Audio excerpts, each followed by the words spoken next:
La section lilloise de la Ligue des droits de l'homme est indignée par la venue de Zemmour à Lille. Les extrêmes droites diffusent des idées racistes et nationalistes qui font peser sur la démocratie un danger imminent.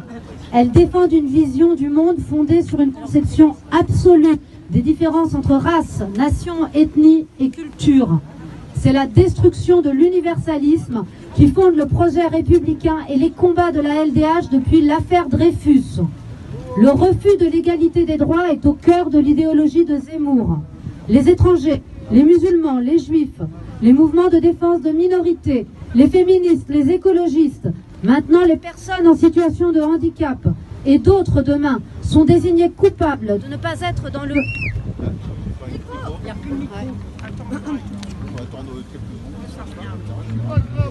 Ça revient. Sont désignés coupables de ne pas être dans le moule d'une France uniforme fantasmée par Zemmour. Ce nationalisme ethnique et islamophobe menace les fondements de notre état de droit. Mais nous sommes tout aussi indignés par la complicité de certains politiques, du gouvernement et des médias dans la diffusion de ces idées. Nous sommes scandalisés par les projets ou les petites phrases qui proposent un tri entre les bons citoyens et ceux qui seraient indignes ou rebelles. C'est ainsi que s'ouvrent des brèches dans lesquelles s'engouffrent les extrêmes droites qui se nourrissent de la relativisation des droits fondamentaux. Scandalisés quand Pécresse, reprenant le Karcher de Sarkozy, assène que les coupables de crimes et délits dans certaines zones seraient à priver de leur citoyenneté. Scandalisés par les multiples attaques contre la Convention européenne des droits de l'homme. Scandalisés plus encore quand ces propos émanent du président garant de la Constitution. 2007, création d'un ministère de l'identité nationale par Sarkozy. 2015, déchéance de la nationalité proposée par Hollande. Et aujourd'hui, Macron affirme que les devoirs valent avant les droits ou qu'une personne non vaccinée n'est plus un citoyen.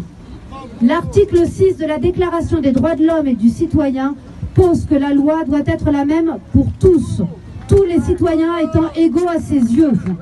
Ce texte unit humanité et citoyenneté, signifiant leur complémentarité essentielle. De même que les droits attachés au simple fait d'être humain ne sont pas conditionnés à des devoirs, il n'y a pas de condition préalable à l'exercice de la citoyenneté.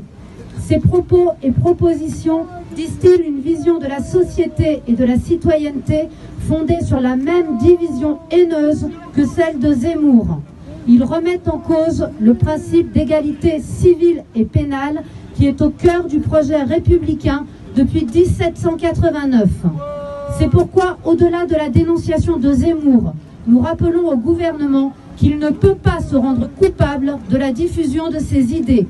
L'aspiration autoritaire du pouvoir, l'idée d'un État promoteur d'un ordre moral doivent être systématiquement combattues. Nous sommes scandalisés et mobilisés.